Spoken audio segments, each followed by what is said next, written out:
You go to the bestseller list on Amazon and you scroll through like leadership books or business books, and it takes you till number 20 or 30 to find something either written by a woman or someone under the age of 50. And I don't think there's any that are both. Hi, I'm Sally Christensen, the founder and CEO of Argent, a women's workwear brand. And this is Work Friends, a podcast for those who take their work, but not always themselves, seriously.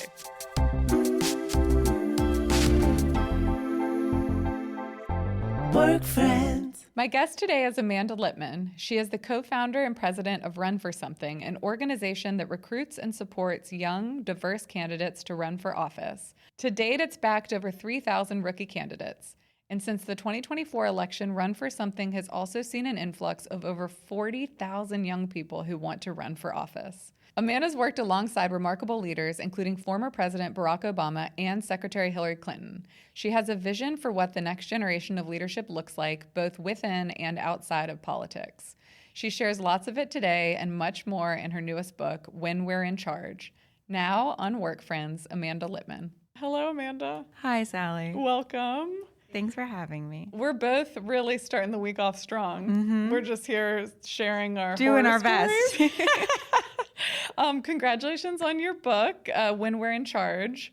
I was just saying this before we started recording, but I read it this weekend and am so impressed by you and all that you've done prior to the book. And now the book is just it's so well done. And I have a high bar, I would say. So, but before we get into your story, your career, I want to start with your biggest oh no moment this week. And just for context for our listener, it is Monday morning. This is the first thing either of us are doing. My biggest oh no moment of this week? You can use like the past week because we haven't really had a week yet. Oh my God, my biggest oh no moment of this week. I feel like I have been working somewhere on my not usual office space this week because of some stuff happening in my home office, my apartment. And I'm just like so fully unprepared to do meetings or calls in a space that I'm not usually in. So I keep doing these Zoom calls where like I'm at my parents' apartment and there's like photos of me as a kid in the background of these professional calls where I'm like talking to people to give money to run for something or talking to reporters. And there's like me in a bathing suit as a 5-year-old on a beach, like just over my shoulder. And I'm like, oh, I didn't think about this, which is so not how I usually operate. It's just not the vibe I want to give off when I'm asking people to give a bunch of money to the work I do. I think it's okay. I think it reflects our modern... It's charming. I'm hoping it's charming. Yeah. If it works, that's going to be your new setup. Just like little photos of 5-year-old me from my parents' home. For my oh no moment this week, it's already happened. I showed up 30 minutes late to our recording, which is really my bad. I had the time wrong. I think you were only 5 minutes late for what it's worth. Oh, okay. Well, I was supposed to be here 30 minutes that's before different. you, so I was 35 minutes late in my book. Okay, so I am so excited for this conversation because you and I know each other, but I don't know your full story, and it's always fun to learn it this way. So let's start at the beginning. You grew up in Fairfax, Virginia. Mm-hmm. What was that environment like? So I'm the oldest of 4 kids, and we have 4 and 4 years. So in retrospect, I understand why my mom has the feelings she does about us. My home was always chaos. My parents were not political. My dad was a lawyer. My mom was a stay-at-home mom for when I was a kid, ultimately went back to school later. But we were just a kind of chaotic environment. It's what 4 kids under the age of 4 sounds like, feels like, is like, which I think now makes me very used to chaos. And sort of you got to roll with the punches. But my mom will often tell me now, like, you have been the boss of your little siblings since you were born. I have always been who I am, and I find that to be very comforting. Yeah, I feel like it really has shaped who you are so much from my experience with you. Can you recall the first examples of work that made an impression on you? You mentioned your dad was a lawyer, stay-at-home mom, and I think our generation, most of our moms were. Or first examples of leadership, like what were you seeing and how were you being influenced at that age? My dad was a round-the-clock worker. He ran a law firm, and he was really intense with his employees. And I think that was good, and that was how he was run, but that was never, when I ultimately entered the workplace, that wasn't how I wanted to do it. And I think a lot about like the vacations that we would go on where he would always be working, or like the trips we would take. And I knew that when I was older and I was going to be a parent, I didn't want to do it that way. I think I understand why, and like clearly it worked and it was great, but it was really the first example of how to be a leader is your parents. And I think about that a lot. I think that's one of the things that makes sort of millennial and Gen Z leaders very different, is in the same way in parenting, we're trying to do it differently than our parents did. At work, we're trying to do it differently. I knew I wanted to do it differently. What were the three things? In your book, you talk about this. We're parenting differently. We're working differently. There's a third thing.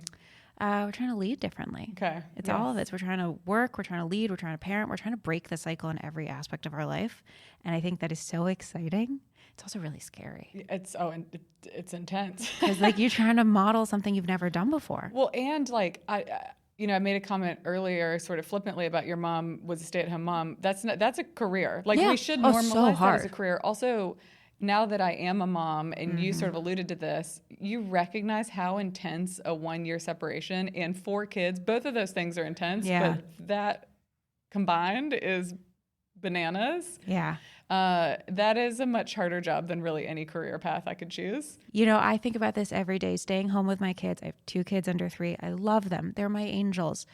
Every time I'm home with them, I'm like, man, being a staying-at-home mom is a job. And like many jobs, it is not one that I want. Yeah. It should be paid really well. It should be highly valued in our society.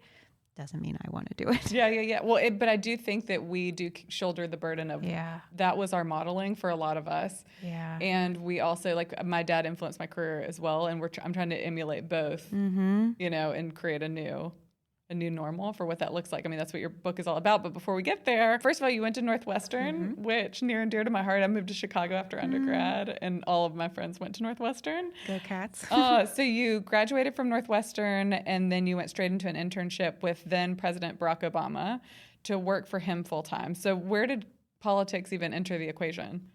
I have always wanted to work in politics. I don't have like a sob story like a lot of people have. I just knew that this was something I was interested in. I thought it was a way to make the world a better place. When I was in middle school, one of my best friend's parents used to take us to rallies for NARAL, Pro-Choice Virginia, what's now called Reproductive Freedom for All, which Virginia in the 90s and early 2000s was not like a friendly place for people who shared our values. My junior year of high school, I skipped a day of school to go see then Senator Barack Obama speak on a tour he was doing before he announced his presidential campaign. He was speaking at the university across the street from my high school, so I skipped a day, which is a big deal for me, and I was hooked. I was like, I want to work for him one day. I want to do that one day.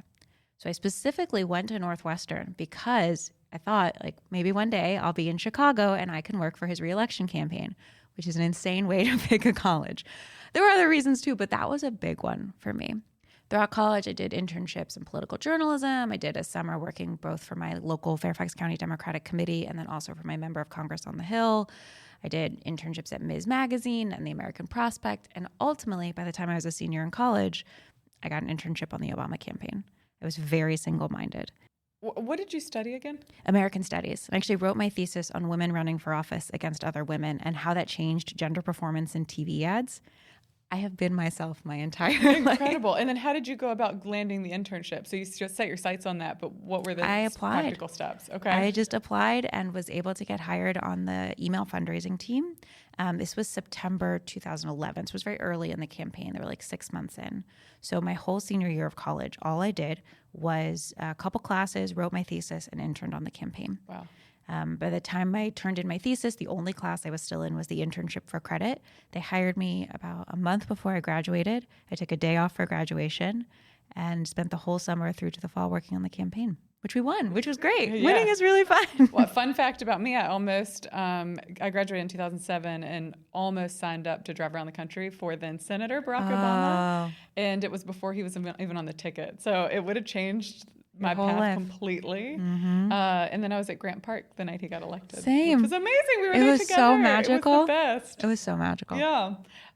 Okay, so what did you come to love about working in politics at that time?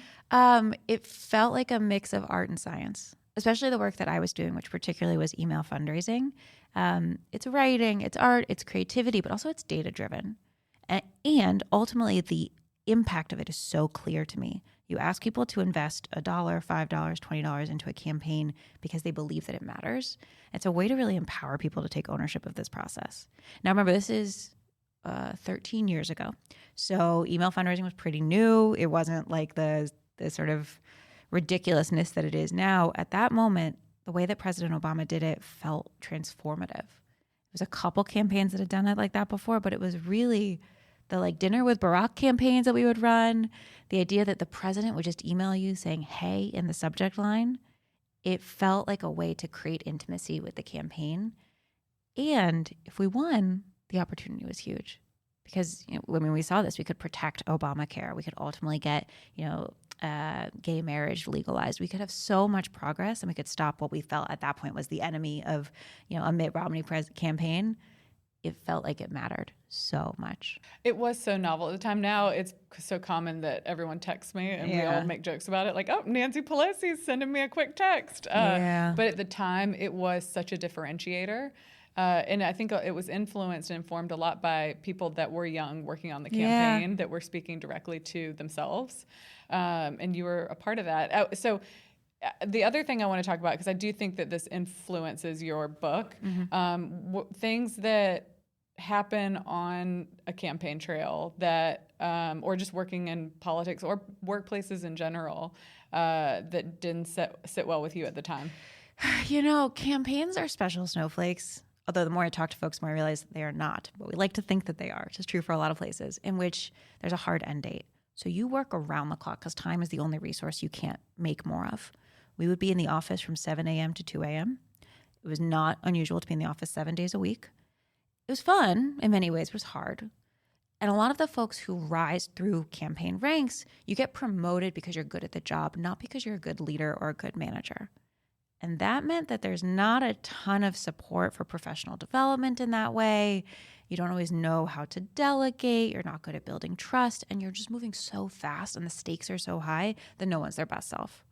And when I look back, I did campaigns after that too. And I think about some of the relationships that you build. Yes, they're forged in fire. Those friendships are so strong. But gotta remember, nobody was operating under the best of conditions. The people you were in those environments are not their best versions of themselves. I mean, I do think it is consistent across a lot of industries. I worked in tech in the early, 2012 to 15. And I would go to bed at 2, wake up at 5. I mean, for pretty consistently. And it doesn't have to be that way. Correct. Even in an environment like a presidential campaign, it can be harder than maybe, an organization where I run now, where we're trying to do this work day in, day out for decades. But it doesn't have to be 20-hour days, because hours 14 through 20 are not your best work. Yeah. That is, I got there, and I think that I had to learn the hard way. Yeah. But I do think that's the good news about Gen Z. They demand it more than most, and I take issue with a lot of this generation, but there's so many pros, and one of them is really demanding work-life balance, because what's it all for if it's not for life? And I think especially for, people like us and folks younger, we've seen, industries crumble, big corporations do layoffs all the time. Work will not love you back. Correct. So you got to build a life outside of it. Yeah, I think that really is necessary. How do you make a situation mutually beneficial? Because it can be and it should be. So when you're at work, it's it should be filling your cup just as much as you're adding value, and you should be learning from it. You should be growing from it. You should be getting opportunities that are pushing you. Was there anything at the time that you were able to do about what you were seeing, or was it more that you were internalizing, some areas of opportunity and thinking maybe I can write this book, for example? As each job progressed and I got a little bit higher up in the food chain, I would think more about how to build team culture and about how to be really clear about what goals were and what success and failure looked like.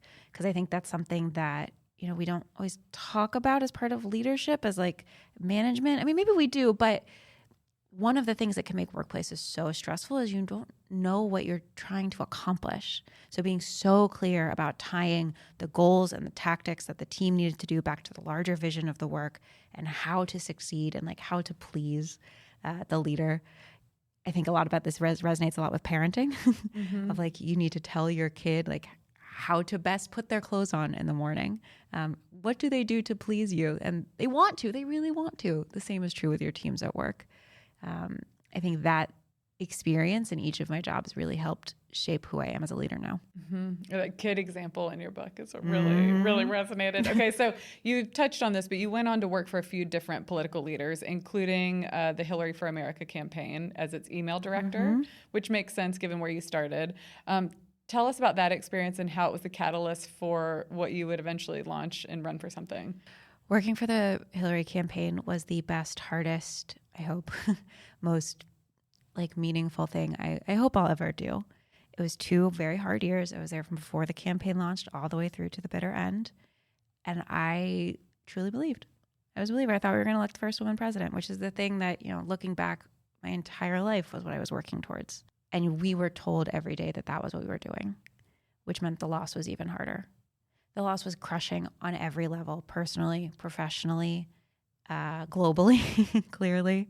And I think about that experience, and you look back at it now 10 years ago with a little bit of rose-colored glasses of what a magical experience that campaign was, and how much it mattered that everyone was bought in on what we were doing.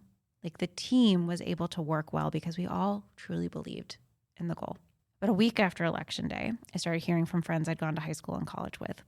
Hey, Amanda, I'm a public school teacher in Chicago. I'm thinking about running for office because if Trump can be president, it seems like anybody can do this.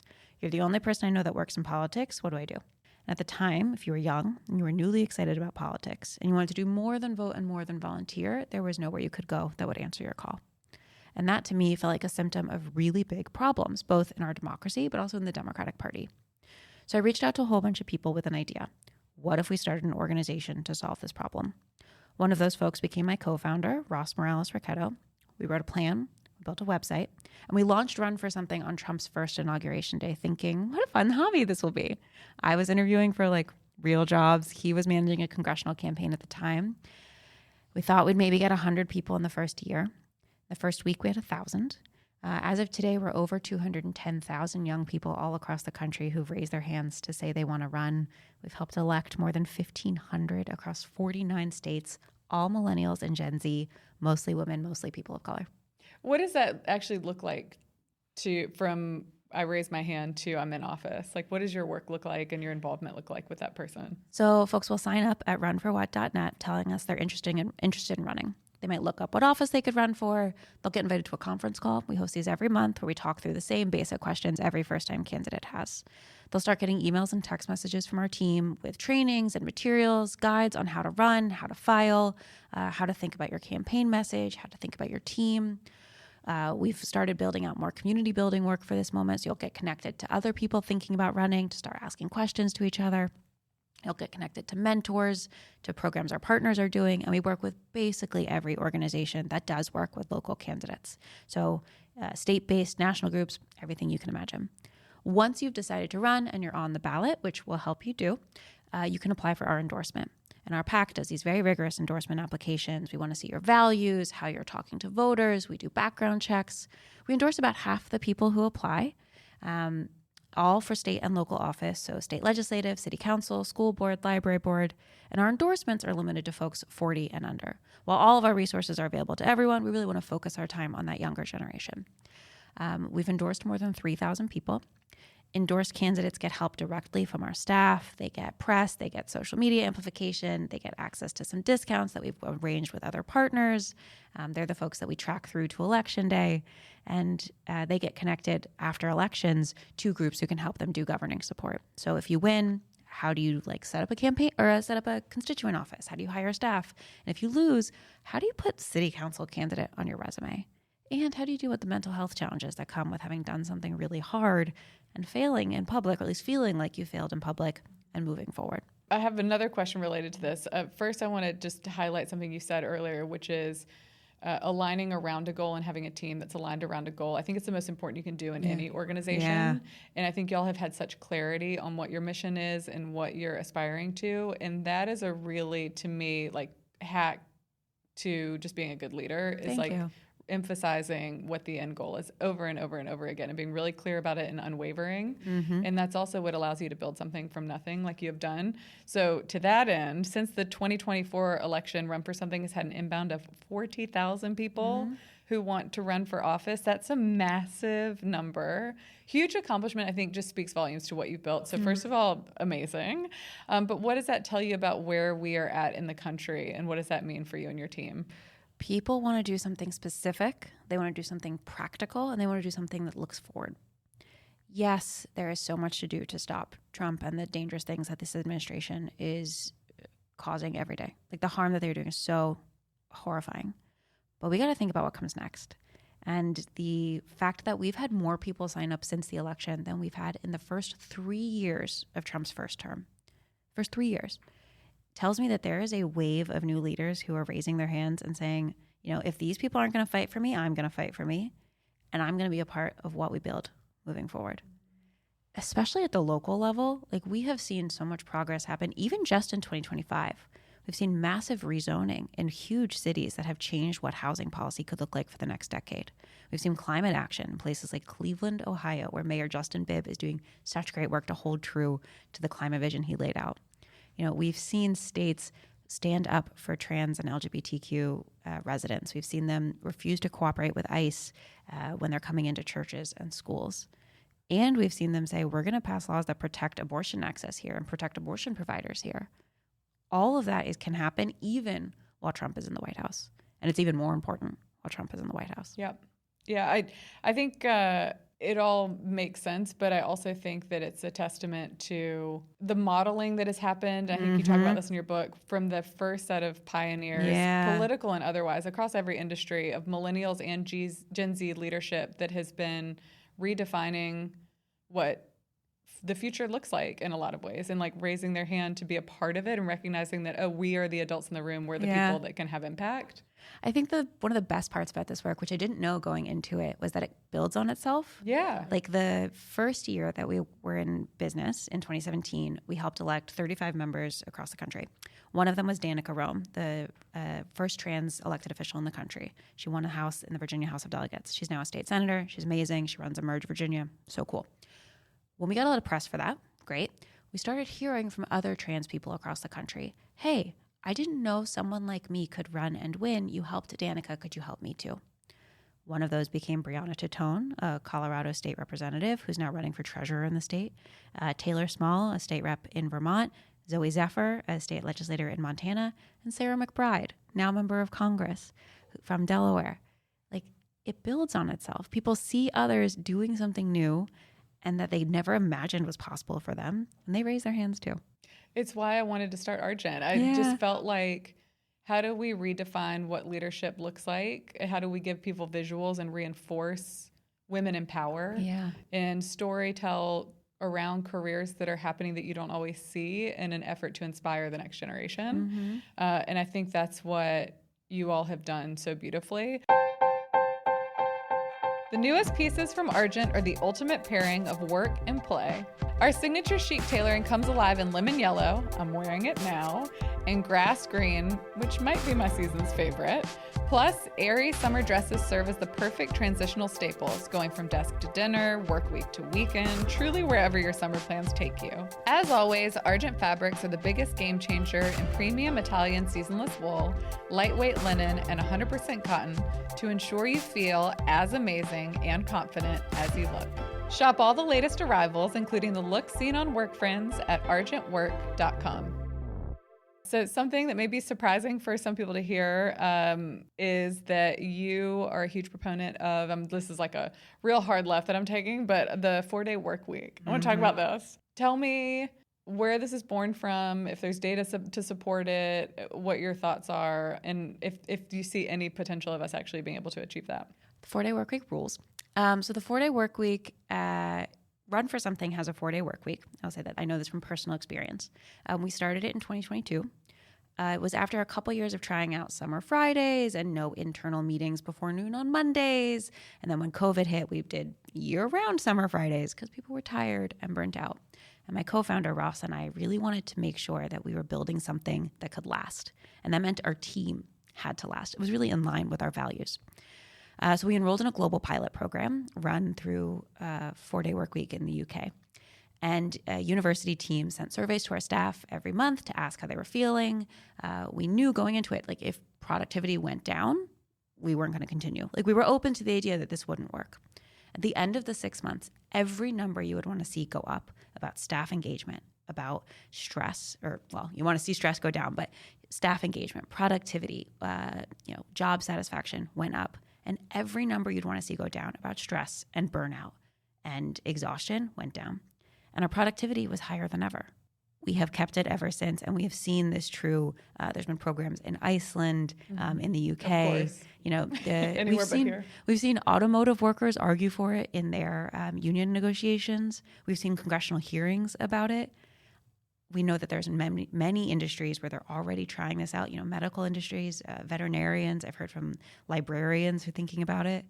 It's hard. I don't want to pretend it's not hard, and you have to be from the top bought in, because it requires rethinking about staffing, about scheduling, about timelines for deliverables.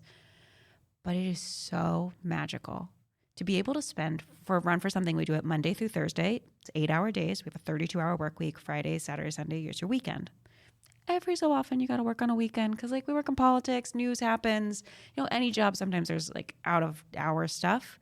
But 99% of the time, your weekends are yours to do with what you want.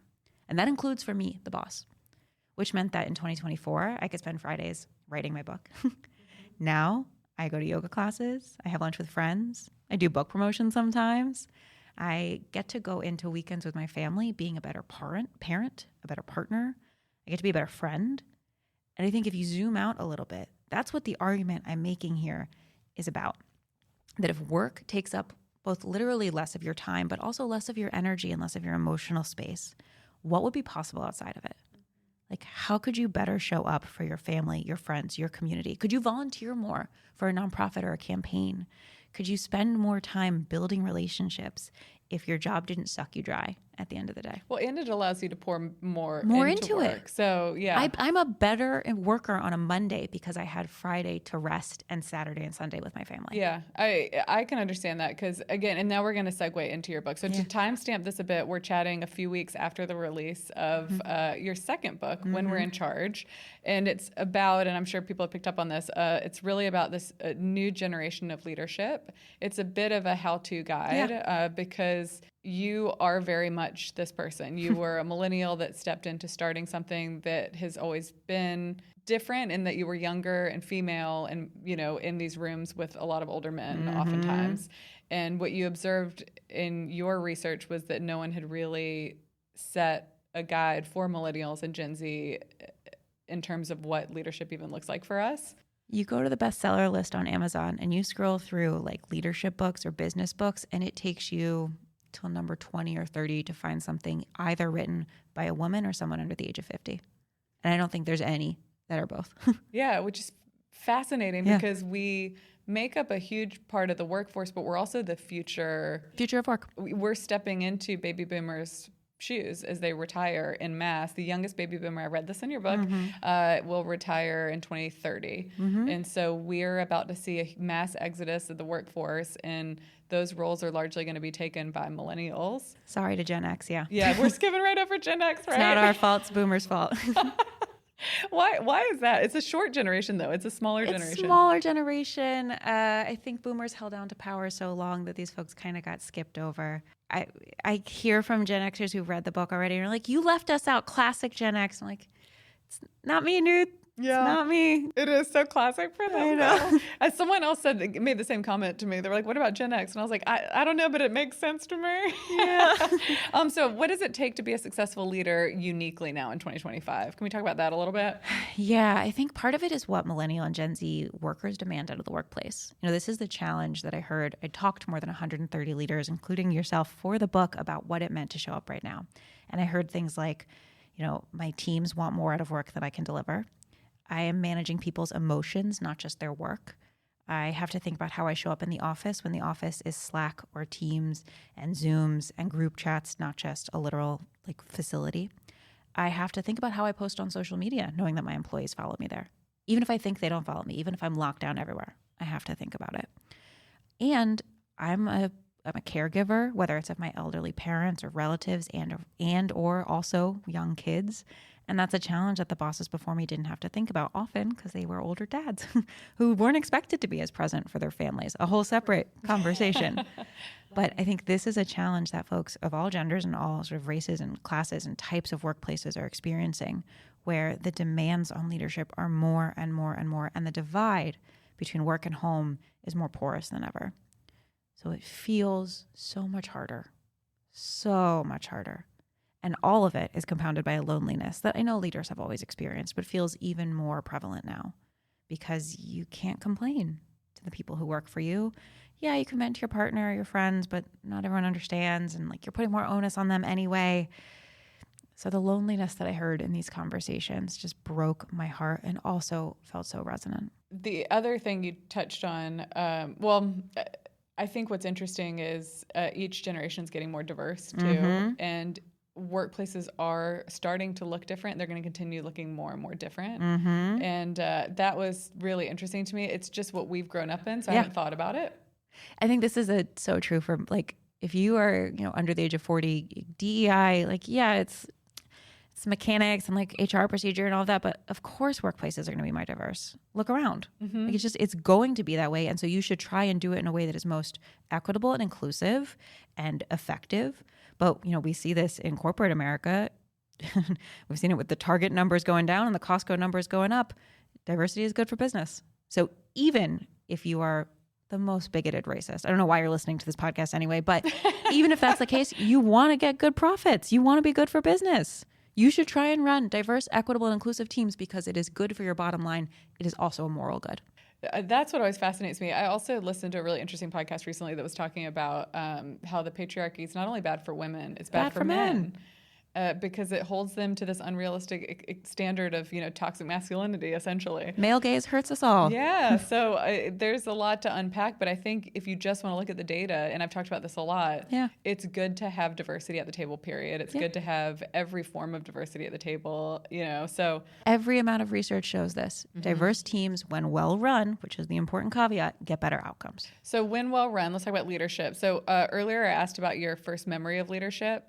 I'd like to know now who embodies leadership that you admire the most today. I think AOC is doing it so well. Oh, yeah. I think particularly in the political space, the way that she is able to balance being herself, but not her full self in her role. We know her to an extent. We understand her values. She so clearly knows who she is. And so the distinction for her campaign and for her leadership is not like, what am I going to say, but how do I say it? It's about tactics. It's not about her core vision and what she stands for. And I think what's true in politics is true in any other leadership role. If you know who you are and what you believe and what you're trying to accomplish, how to get that across is a question worth debating, but you're not stuck trying to decide what you're trying to do in the first place. Yeah, I talk about this a little bit. Early in the entrepreneurial journey, typically what you see is that we're too quick to give up our power, to quote the experts. And again, I think that this manifests in all forms of work, but it does take recognition that you own so much of your power and you should hold on to that. And she is a great example of that. She's so clearly understands who she is. Yeah. And people can, they don't have to agree with her on everything. But I think, she just did, as we're recording, she just did an interview with Rolling Stone the other day where she talks about going to talk to Trump voters in her district who voted for both her and Trump. She's like, the thing that they tell me is, they don't agree with me, but they like that they know what I believe. They know where I stand. They know I'm not bullshitting them. And I think that full presence with her team, her followers, her community, it goes such a long way. Yeah, I think the messages of your book are really playing out in politics. That's where I think it's most apparent. Yeah. But this is a book for everyone stepping into a leadership role, considering a leadership role. And for me, I just read it feeling inspired, to be honest. I was I want to do more and be better. So, but I think, it's not just for those in power. I think that leadership exists in all levels of work. But you've broken it into 3 main sections. Can you just talk us through, the layout of the book and what you hope for people to gain from it? So there's a long intro, which I talk about myself. I loved it. It was very fun to write and talk about the environment that we're in. Part 1 is about you and who you are as a person. And I talk about authenticity, and in particular about responsible authenticity. Because I think one of the challenges that we are experiencing in this moment, especially for millennials and Gen Z, is we are told to like, be yourself, be who you are. And then you are in charge of other people's livelihoods. And like, it's actually not about you. It's about them and their team and their goals and what they need to succeed. So how do you balance the tension between those two things? I talk about social media. I talk about like dress codes and how you show up in the workplace. It's all really about how to bring yourself into the workplace in a way that makes sense for both you and them. Part 2 is about your team. So this is where I get into the nitty gritty about running a remote workplace or even a flexible workplace, which is basically the same as moderating an online community. And once you think about it like that, and you think about the kinds of communication norms that you need to have, the codes of conduct and how you enforce them, how do you put that into practice? I talk about work-life balance, something that we've touched on before, the 4-day work week, vacation policies. I talk about decision-making models and communication styles, all about how to build a team culture and think about running an environment that is inclusive and welcoming. I also talk about DEI in that part and why it matters to do it well. And in particular, for white leaders, like how do you do this in a way that both respects your expertise and also brings up others? And makes every space you're in better. Part 3 is about your future. Let's talk about ambition and your changing relationship to work as you grow and whether have a family or think about what you might want to do next. Talk about how our career ladders have changed really wildly in the last 10 years. And I think are about to change even more as we look at what AI is going to do. I've been thinking about this a lot. It's like one of my follow-up essays I might write at some point about how the more that work becomes automated, the more it matters that leadership is human. The more it matters that our workplaces are compassionate, because AI can't touch that. So how do we think about creating careers that are galaxies, not just ladders? And how do you think about what you want to do next as a leader? The final piece in this chapter in part 3 is about self-care and building community, I call it protecting your peace and finding your joy, finding the things you love in your work and outside of it, and building community around it. Yeah, I think one of the powerful things about reading it was awareness. Mm-hmm. It's just, this I think is important in our day-to-day lives, is simply awareness of what our work lives look like, what our personal lives look like, work-life balance, work and life blending. Yeah. But just sort of keeping a pulse on how it's going for yourself, So for me, it was nice just to sort of step out of it and think about that a little bit. When I became a mom, I gave myself permission not to have guilt, and obviously every mom has guilt, but I think there is a parallel to work where you should not hold guilt, and it's what you were talking about where, what is that corporation, it's your relationship with a corporation, what do you call it? That they're not in love with you. What is that?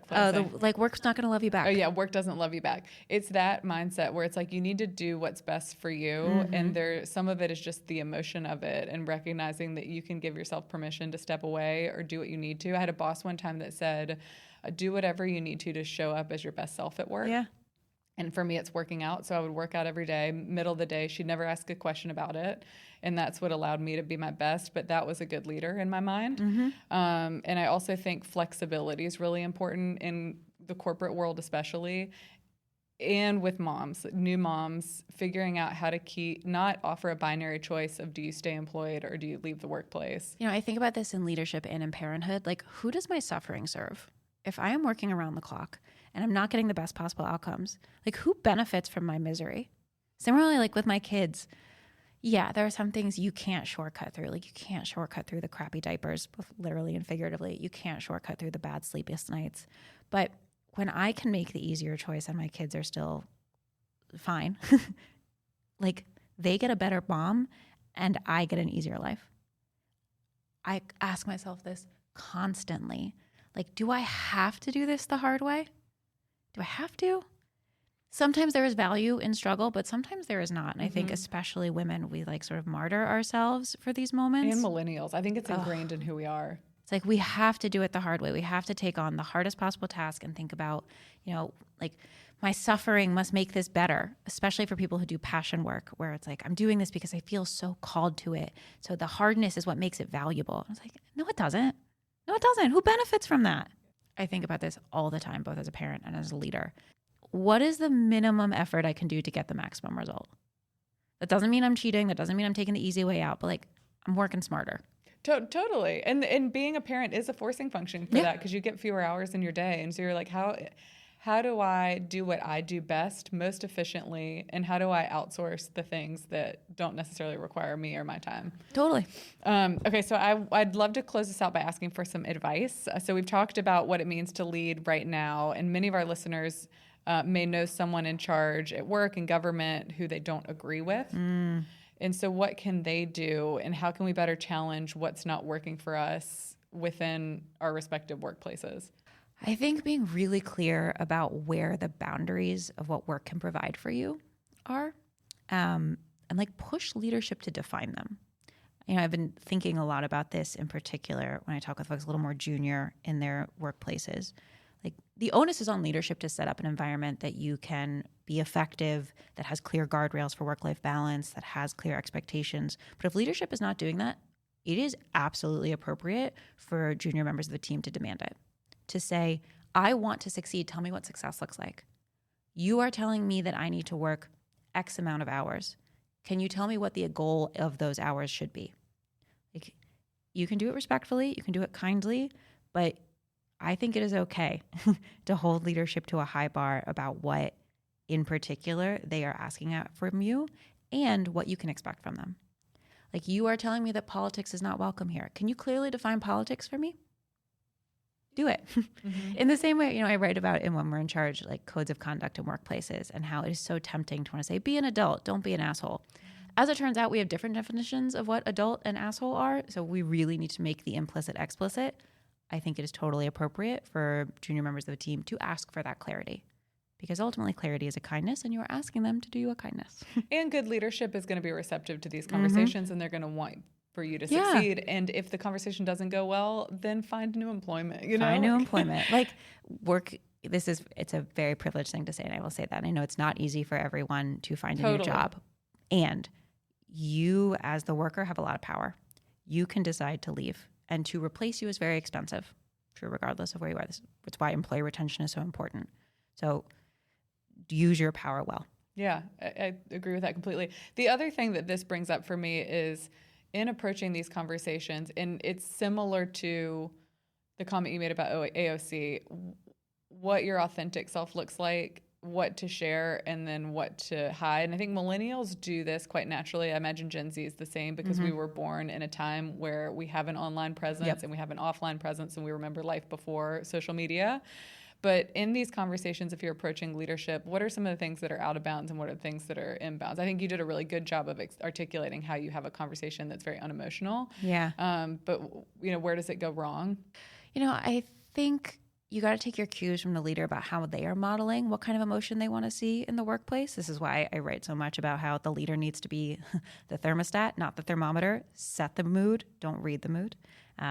You got to tell people how do you want to behave, and by showing it.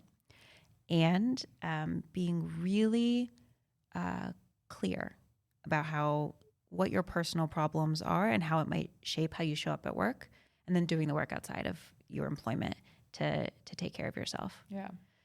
I feel so crappy sometimes being like, no, like don't bring your shit to work with you. But work is not the right place to handle that. And expecting work to be the right place to handle that is going to set both of you up to fail. And I think this is where the onus, again, is on leadership to have really clear sort of, this is what you can expect from your workplace and what you can't. And I make the case in the book, pay people well, give them good health care, give them time to go to therapy during the workday if they need to, or take time to be with their family, you know, create the space so that they can be real people outside of work. But then at work, you're expected to be the best possible member of the team you can. That's the balance. Anything you want to leave us with? What do you want people to gain from reading the book? Who needs to pick it up? I think everyone should pick up the book. I think in particular, if you are a millennial or Gen Z who has just taken on a position of leadership, or you're in a position of leadership, or you're thinking about it one day, I hope you read it and feel seen. And I hope it gives you a language to talk about the challenges you face and solutions for many of them. It's the thing I've loved hearing already from so many folks who've read the book. They're like, I feel so comforted to know I'm not alone, that this is hard because it's hard. I'm not a failure. I'm just trying to do it new. And I've been also really gratified by some of the Gen Xers and Boomers who have picked it up and read it or listened to it and said, I understand what my employees are dealing with, or my kids or my grandkids are facing. Like, I want to give this as a gift. Love to hear that. But creating a new kind of empathy for the challenges that millennial and Gen Z leaders are experiencing right now, like, that's the whole point. And to think about, like, what could be possible if all of us thought more about how we showed up and the kind of spaces we created. Yeah, I think for me, reading it, it was very much that recognition that I'm doing a lot of this and didn't even realize that I'm setting a new model, and that it is lonely and isolating. And I've never even thought about the fact that there is no clear guide, and there isn't a lot of, like, female founders. There are a few of us, and so we lean on each other quite heavily. But this felt like so much bigger than that, and really establishing community and connection. And it is fraught times. It's a weird time to be leading. And it's so hard, especially right now, in non-government spaces, to think about what the role of the company is. But I think it is even more important in the next couple of years for workplaces to be compassionate and humane and boundaried. Important distinction there, because we're not going to get that anywhere else. Yeah. I think business has come to play a huge role where we have a void politically. We would historically look to a president, look to our political leaders for guidance on how to be a humane society. And now we're looking to business leaders for a lot of direction. Okay, we've come to my favorite part of the show. So we play a little game of Would You Rather. Are you ready? I'm so nervous. No, it's real low stakes. Would you rather take a meeting at 8 a.m. on a Monday or 4 p.m. on a Friday?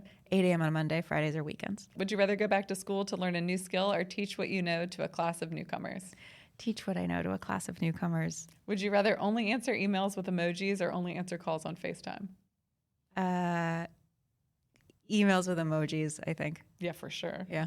Would you rather work on another major campaign or start a new company from the ground up? Start a new company from the ground up. Would you rather lose the latest round of edits of your book or be asked to add a whole new chapter?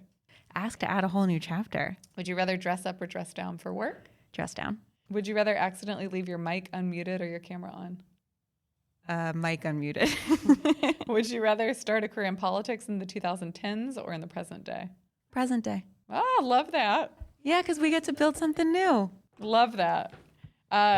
Amanda, thank you for being here. I'm a huge fan of everything you have done and are doing with Run for Something, and I have said it a number of times that I really loved your book. I needed to read it. Thank you, Sally. When We're in Charge, The Next Generation's Guide to Leadership is available now. Check out the show notes for details.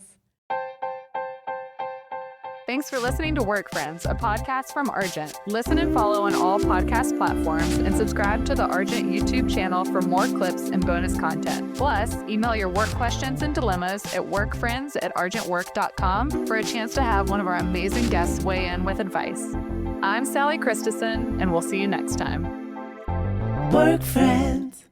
Work Friends is produced by Gina Marinelli with editing by Ryan Woldoff. Our theme music is by Karina DePiano and Melanie Naima. This episode was recorded at Podstream Studios in New York, New York.